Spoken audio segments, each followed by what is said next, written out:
अच्छा सर, मुझे ये बताएं, वेट लॉस में प्रोटीन की क्या इम्पोर्टेंस है? वेट लॉस में प्रोटीन की उतनी ही इम्पोर्टेंस है कि जितनी की कार्ब्स एंड फैट्स की है।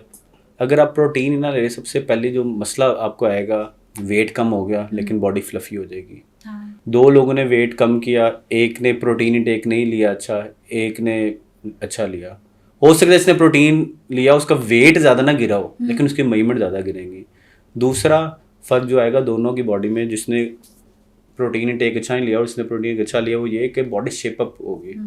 अदरवाइज जिसका दोनों का वेट तो कम हुआ होगा लेकिन जिसने प्रोटीन नहीं लिया अच्छा, उसकी बॉडी बेढंगी नजर आएगी, कपड़े पहने अच्छे नहीं लगेंगे, बॉडी डी शेप होगी। लेकिन प्रोटीन इंटेक अच्छी के साथ और थोड़ी सी एक्सरसाइज के साथ जिसने किया, वो बॉडी बड़ी कमाल नजर आएगी, कपड़े पहने हुए अच्छे लगेंगे।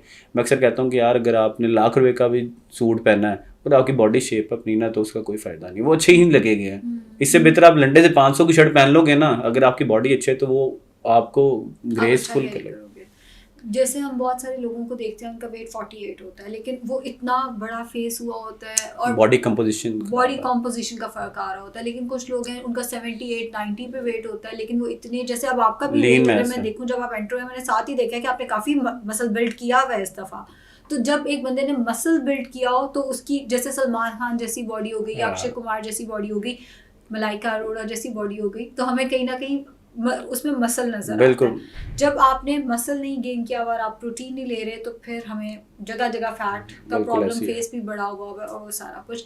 सर, कैलोरी डेफिसिट हम कैसे कैलकुलेट कर सकते हैं? कैलोरी डेफिसिट आप ये BMR DCR RDCR से पता चलेगा ऑब्वियसली, कि आप कैलकुलेटर है इंटरनेशनल स्टैंडर्ड्स पे, उस पर आप अपने एज हाइट वगैरह ऐड करोगे। अब तो आपका गूगल जितना आ गया, गूगल, आप तो कुछ भी नहीं करना, आप तो ये भी नहीं जानना, आपने जस्ट ChatGPT को कहना भाई मेरी इतनी हाइट है, इतनी एज है, मुझे कितनी कैलोरी लेनी है। एग्जैक्टली। अब वो आपको कह रहा है अगर आपने लेनी है कैलोरी 1500 आप मेंटेन करने के लिए, तो अगर आपने कम करना है तो ऑब्वियसली आपको उससे कम लेनी पड़ेगी कैलोरीज, 250 300 400 इतनी रिकमेंडेड करो। प्लस अगर आप एक्सरसाइज कर रहे हो, कोशिश करें 50%, जब भी आप फैट लॉस कर रहे हो 50% जो कैलोरीज डेफिसिट आप डालोगे डाइट से। क्योंकि अगर आपने वेट ज़्यादा कम करना तो आप जरूरी नहीं कि 500 कैलोरी से कर लो, वो भी ज़्यादा आपके लिए डेंजरस हो जाएगा हेल्थ के लिए। आपने क्या करना है, एक्सरसाइज से कुछ कैलोरीज बर्न कर, 50% एक्सरसाइज से और 50% डाइट से। यानी 250 कैलोरीज हमें बर्न करनी चाहिए डाइट से, और 250 कैलोरी हमें बिल्कुल बर्न करनी चाहिए अपनी एक्सरसाइज एक्सरसाइज से। से। अब एक चीज़ में और पॉइंट आता है, अब बहुत से लोग हैं जो वेट कम कर रहे हैं, उसके बाद वो कहते हैं कि यार मैंने ना जब से जिम छोड़ा ना, जिम के लोग बड़े खिलाफ हैं, तो वो कहते हैं जब से जिम छोड़ा है, तब से हमारा वेट गेन हो गया।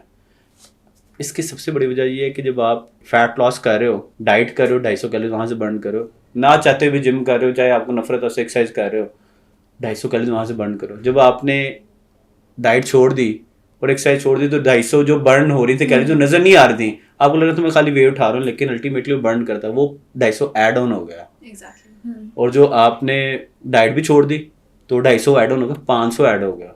जब 500 ऐड होकर कुछ कर नहीं रहे, फिर हम कहते हैं यार मेरी डाइट शायद ठीक नहीं, डाइटिशियन ने दी उसकी वजह से वापस आ गया, या मैं एक्सरसाइज ऐसे करता था उसके साथ फूल गया।